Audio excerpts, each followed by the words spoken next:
दिल्ली में आज वामपंथी उग्रवाद पर महत्वपूर्ण समीक्षा बैठक। केंद्रीय गृह मंत्री अमित शाह करेंगे अध्यक्षता। नक्सल समस्याओं से जूझ रहे राज्य होंगे बैठक में शामिल।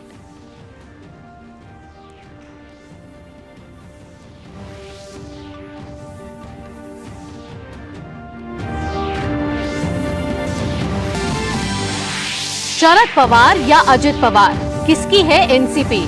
आज निर्वाचन आयोग में होगी अहम सुनवाई। पार्टी के चुनाव चिन्ह को लेकर दोनों गुट रखेंगे अपना पक्ष।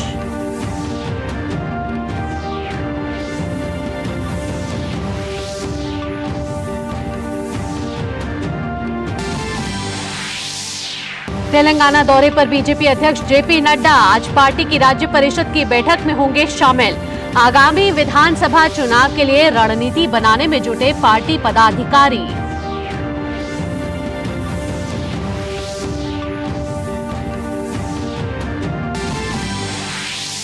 मौद्रिक नीतियों की समीक्षा के बाद आज रिजर्व बैंक करेगा नतीजों की घोषणा।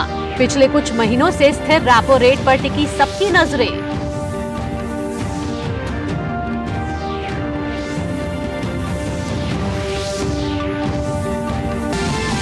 अंतर्राष्ट्रीय जगत में रूसी हमलों में पूर्वी यूक्रेन में 50 से अधिक लोगों की मौत। खार्किव में वोजा गांव में एक कैफे पर हुआ हमला। संयुक्त राष्ट्र ने की निंदा।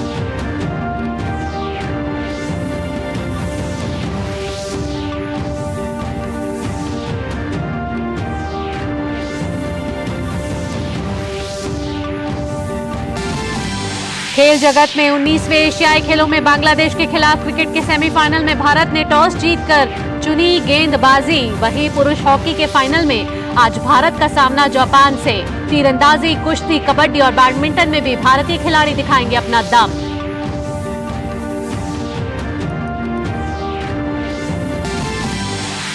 और क्रिकेट विश्व कप में आज हैदराबाद में भिड़ेगी पाकिस्तान नीदरलैंड्स की टीम। कल न्यूजीलैंड ने गत विजेता इंग्लैंड को 9 विकेट से शिकस्त देकर शुरू किया अभियान।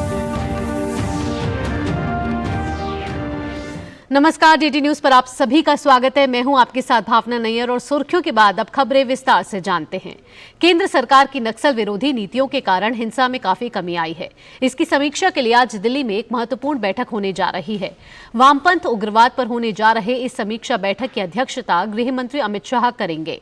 इस बैठक में बिहार, उड़ीसा, महाराष्ट्र, तेलंगाना, मध्य प्रदेश, झारखंड, आंध्र प्रदेश, छत्तीसगढ़, पश्चिम बंगाल और केरल राज्यों के प्रतिनिधि भाग ले सकते हैं। ये वो राज्य हैं जो वामपंथी उग्रवाद या नक्सली समस्या से प्रभावित हैं। केंद्रीय गृह सचिव, केंद्रीय सशस्त्र पुलिस बलों के शीर्ष अधिकारी सहित कई वरिष्ठ अधिकारियों के भी शामिल होने की उम्मीद है। इस बैठक का उद्देश्य नक्सल प्रभावित राज्यों के विकास के लिए केंद्र सरकार की प्रतिबद्धता को पूरा करना है। वामपंथी उग्रवाद के खतरे से निपटने के लिए केंद्रीय गृह मंत्रालय साल 2015 से राष्ट्रीय नीति और कार्य योजना पर काम कर रहा है। इस नीति से वामपंथी हिंसा में कमी आई है। बीजेपी तेलंगाना विधानसभा चुनाव को अपना लक्ष्य बनाकर आगे बढ़ रही है और इसी के तहत राज्य पदाधिकारियों की बैठक शुरू हो गई है। उधर बीजेपी के राष्ट्रीय प्रमुख जेपी नड्डा तेलंगाना में आज पार्टी की राज्य परिषद की बैठक में हिस्सा लेंगे। तेलंगाना में अगले महीने विधानसभा के चुनाव होंगे और उससे पहले बीजेपी अपनी तैयारियों को अंतिम रूप देने में जुटी है।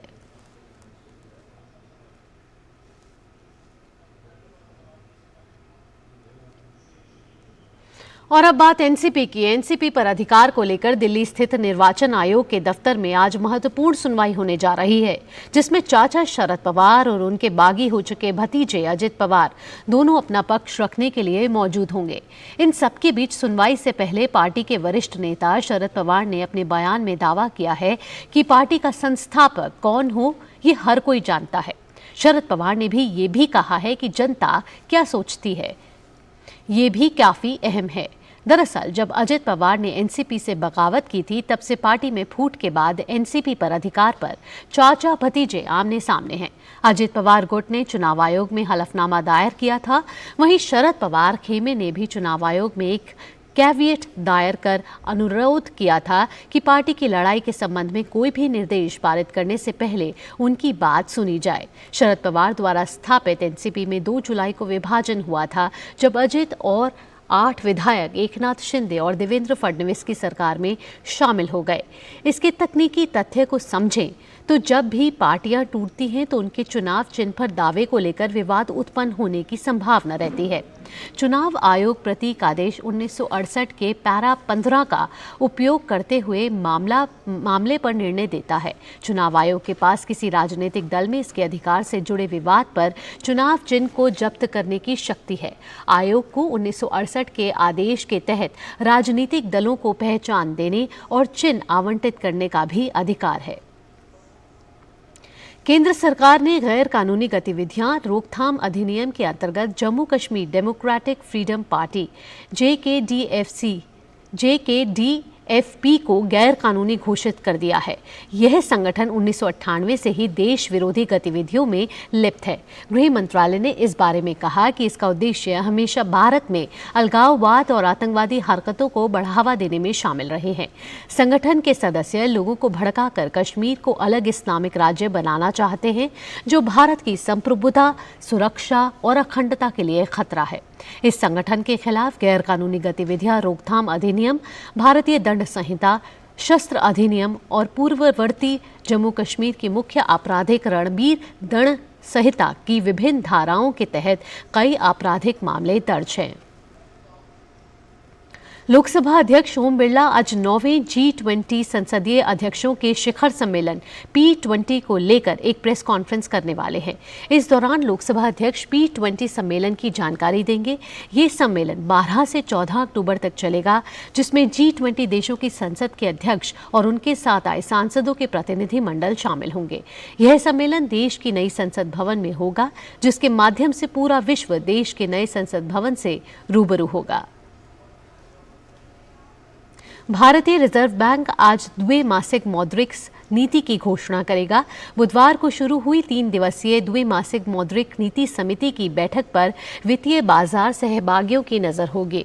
आर्थिक विशेषज्ञों का मानना है कि आरबीआई रेपो रेट को पहले की तरह ही रखते हुए उसमें कोई बदलाव नहीं करेगा। अगर ऐसा होता है तो मकान और गाड़ी की बिक्री में तेजी जारी रहेगी। रिजर्व बैंक ने अप्रैल, जून और अगस्त में रेपो दर को 6.5% पर कायम रखा था।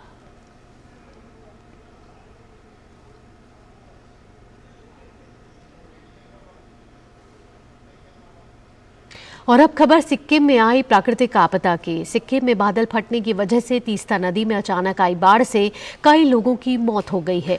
सिक्किम के मुख्य सचिव विजय भूषण पाठक ने कहा कि लाचेन और लाचुंग में लगभग 3000 लोग फंसे हुए हैं। सेना और वायुसेना के हेलीकॉप्टरों की मदद से सभी लोगों को निकाला जाएगा।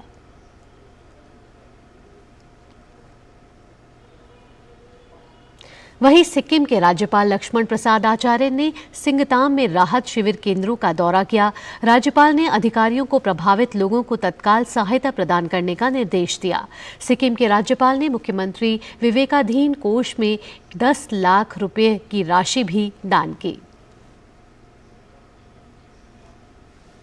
जो हमारे चेक पोस्ट के डाटा से जो हमें अवेलेबल है, लगभग 3000 टूरिस्ट वहाँ लाचेन और लाचुंग में स्ट्रैंडेड हैं और इसके अलावा लगभग 700-800 ड्राइवर्स भी होंगे जिनकी गाड़ियाँ गई हुई हैं। लगभग उसमें 3000 में 150 लोग शायद मोटरसाइकिल से गए हैं। आर्मी और एयरफोर्स के हेलीकॉप्टर के थ्रू हम इवैक्यूएट करेंगे। जो लाचेन लाचुंग में लोग हैं, आर्मी ने अपनी कम्युनिकेशन लिंक जो उपलब्ध हैं अभी वॉइस ओवर इंटरनेट, उसके थ्रू उन लोगों के परिवार से उनकी बातचीत करा दी है, जिससे उनके परिवार को उनकी कुशलता के बारे में जानकारी मिल चुकी है। बुलेटिन में वक्त हो चला एक छोटे से ब्रेक का। ब्रेक के बाद भी डीडी न्यूज पर खबरों का सिलसिला यूं ही जारी रहेगा।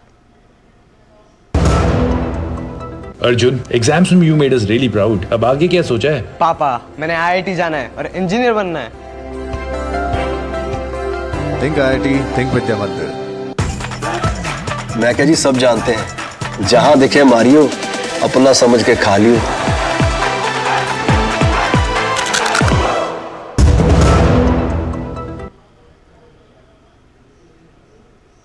ब्रेक के बाद आप सभी का स्वागत है। बढ़ते हैं अगली खबर की ओर। बुधवार को प्रधानमंत्री नरेंद्र मोदी की अध्यक्षता में हुई कैबिनेट की बैठक में प्रधानमंत्री उज्ज्वला योजना को लेकर बड़ा निर्णय लिया गया। अब इस योजना के तहत सब्सिडी को 200 से बढ़ाकर 300 रुपए कर दिया गया है।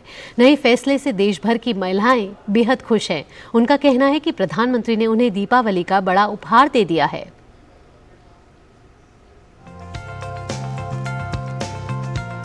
रसोई घर में धुएं से निजात दिलाते हुए ग्रामीण महिलाओं के चेहरे पर मुस्कान लाने वाली उज्ज्वला योजना महिलाओं के लिए किसी वरदान से कम नहीं है।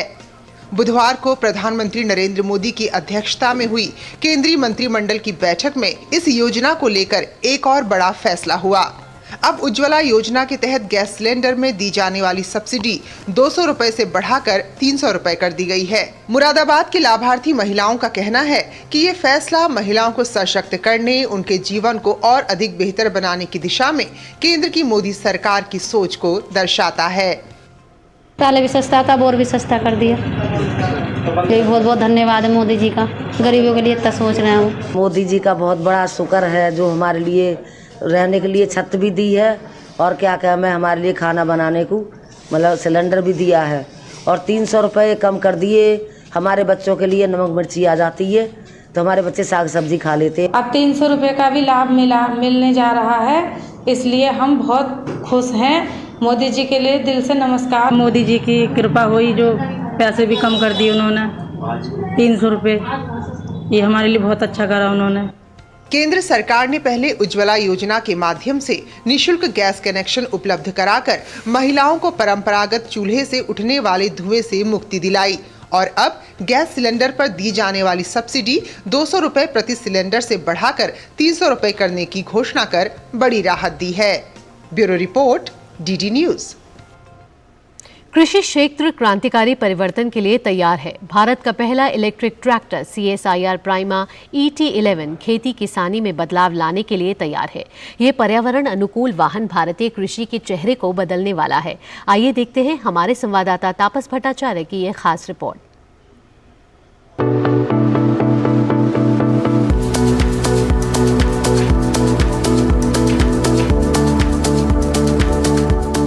सब क्षेत्रों में ई वाहन अपनी पैठ बना रहे हैं। ऐसे में कृषि क्षेत्र इससे कैसे अछूता रह जाता। नवाचार की मिसाल पेश करते हुए CSIR CMERI दुर्गापुर ने कृषि क्षेत्र के लिए देश का पहला compact electric tractor CSIR prima ET11 पेश किया। ये इलेक्ट्रिक ट्रैक्टर भविष्य में होने वाली खेती में अहम भूमिका निभाने वाला है। Traditionally, tractor use diesel, thus contributing significantly to the environmental pollutions. Global carbon footprint reduction strategy necessitates rapid transition of this sector toward the electrification.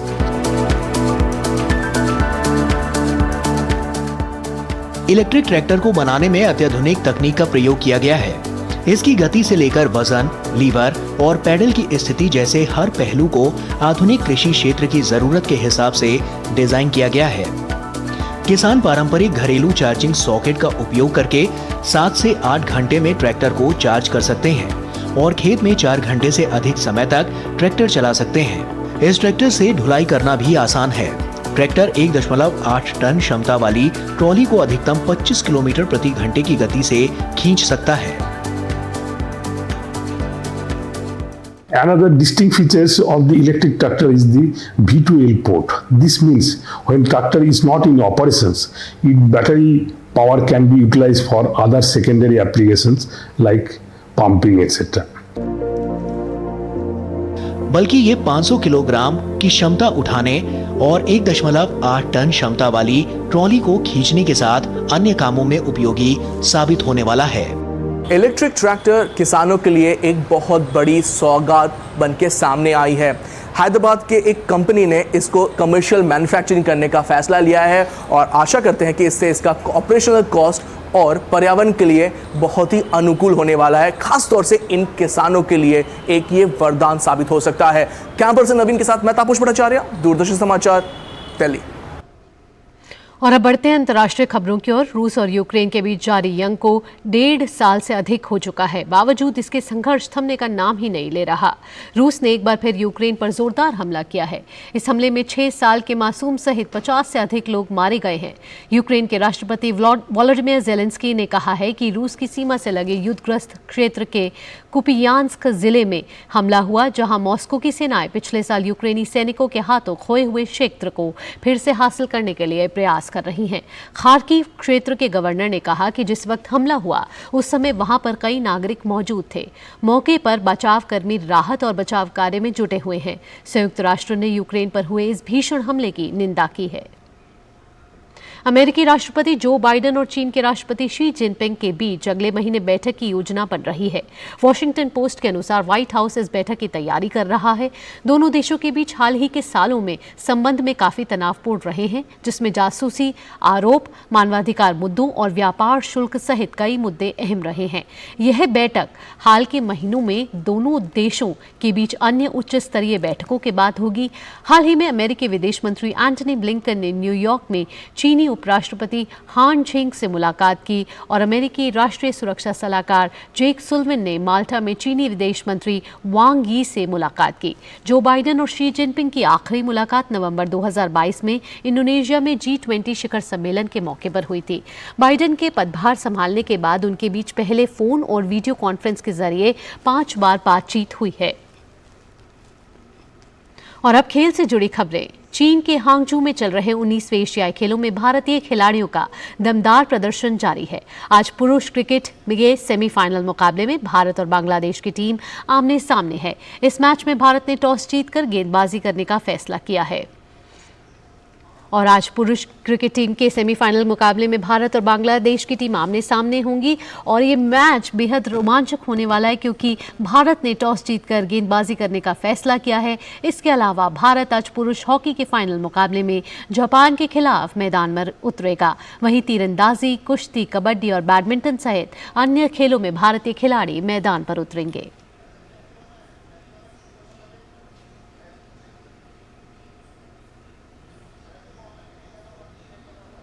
चीन के हांगझू में चल रहे एशियाई खेलों में भारतीय खिलाड़ियों का शानदार प्रदर्शन जारी है। भारत एशियाई खेलों के इतिहास में अब तक का अपने सबसे अच्छे प्रदर्शन कर और आगे बढ़ रहा है। भारत 21 स्वर्ण सहित कुल 86 पदक अपने नाम कर चुका है और पदक तालिका में चौथे पायदान पर है। वहीं मेजबान चीन इस बार भी पदक तालिका में शीर्ष स्थान पर बना हुआ है। चीन ने अब तक 179 गोल्ड सहित 333 पदक जीत चुके हैं। जापान 158 मेडल जीतकर दूसरे स्थान पर है, जबकि दक्षिण कोरिया 157 पदक के साथ तीसरे नंबर पर है। 5वें नंबर पर उज्बेकिस्तान है, जिसके पास 60 पदक हैं। 19वें एशियन गेम्स में देश की महिला खिलाड़ियों का जबरदस्त प्रदर्शन जारी है। तीरंदाजी में ज्योति सुरेखा वेनम, अदिति स्वामी और परनीत कौर ने ताइवान को हराकर स्वर्ण पदक जीता है। ऐसे में इन खिलाड़ियों के लिए कैसा रहा जीत का अनुभव और देश में तीरंदाजी का खेल किस तरह से करवट ले रहा है, इस सब पर इन खिलाड़ियों से खास बात की हमारे संवाददाता गौरव कुमार ने। आर्चरी में वुमेन्स की कंपाउंड टीम ने गोल्ड मेडल जीता है। एशियन गेम्स में रिकॉर्ड टूट चुके हैं, पुराने रिकॉर्ड सभी तोड़ करके लगातार आगे बढ़ रहे हैं भारतीय एथलीट। क्या कहेंगे? बहुत अच्छा लगता है जब इंडिया आगे बढ़ता है स्पोर्ट्स में और हम भी उसमें कंट्रीब्यूट करते हैं, तो बहुत ही अच्छी फीलिंग होती है वो। और हम जैसे फ्लैग इंडिया का ऊपर जाता है तो हमें बहुत ही प्राउड फील होता है।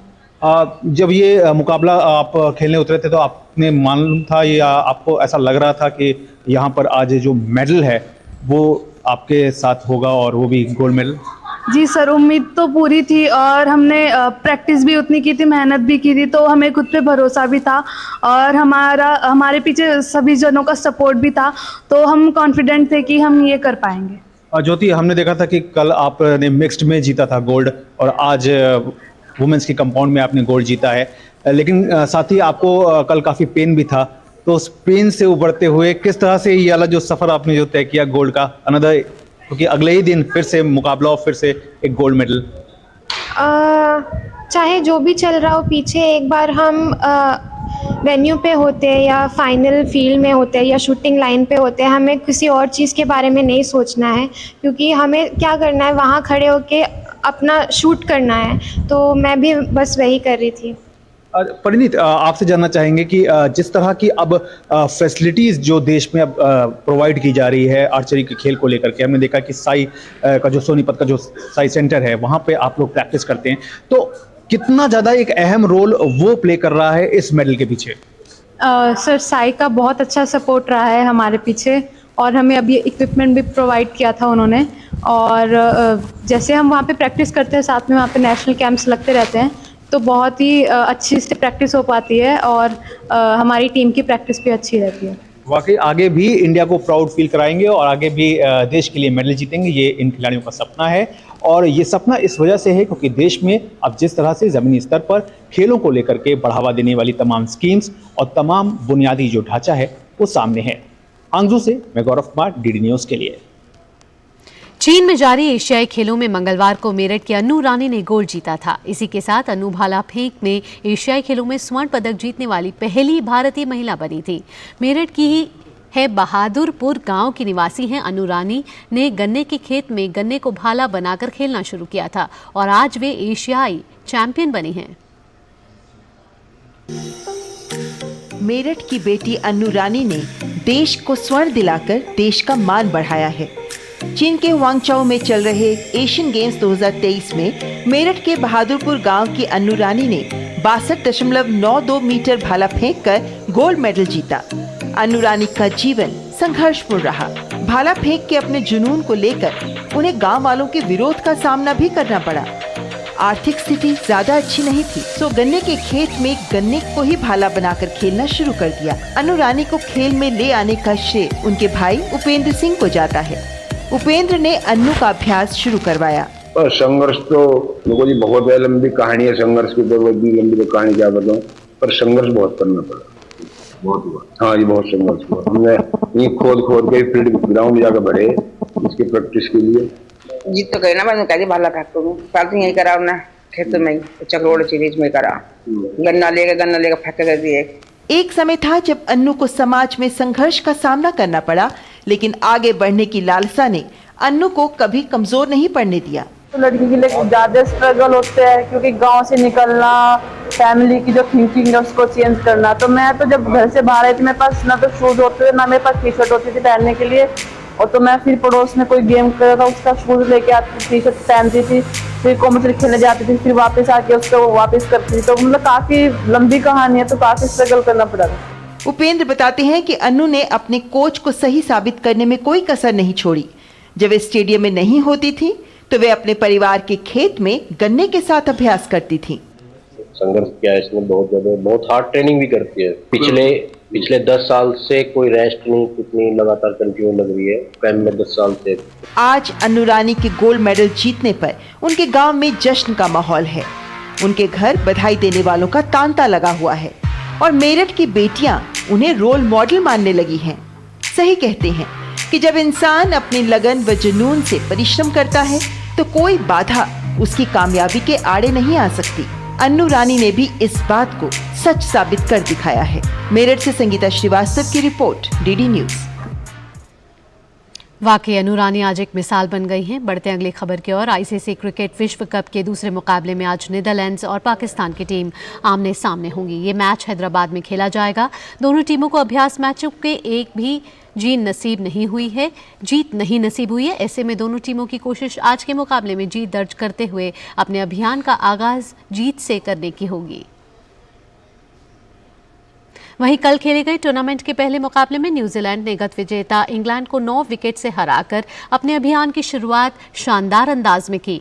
इंग्लैंड के खिलाफ मैच में न्यूजीलैंड ने टॉस जीतकर पहले गेंदबाजी करते हुए 50 ओवर में 9 विकेट पर 282 रन बनाए। वहीं इंग्लैंड द्वारा दिए गए लक्ष्य का पीछा करने उतरी न्यूजीलैंड ने 36 ओवर 2 गेंद में 1 विकेट पर 283 रन बनाकर मैच अपने नाम कर लिया। न्यूजीलैंड के ओपनर बल्लेबाज डेवोन कॉनवे ने और तीसरे क्रम पर बल्लेबाजी के लिए उतरे रचिन रविंद्र ने कमाल कर दिया। दोनों ने दूसरे विकेट के लिए नाबाद 273 रन की रिकॉर्ड साझेदारी करते हुए मुकाबला न्यूजीलैंड के नाम कर दिया।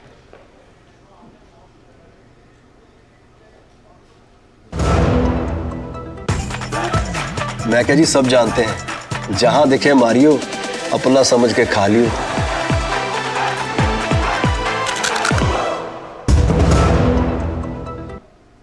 और फिलहाल इस बुलेटिन में इतना ही। मुझे और हमारी पूरी टीम को दीजिए इजाजत। अगला कार्यक्रम आप देखेंगे नया सवेरा। नमस्कार।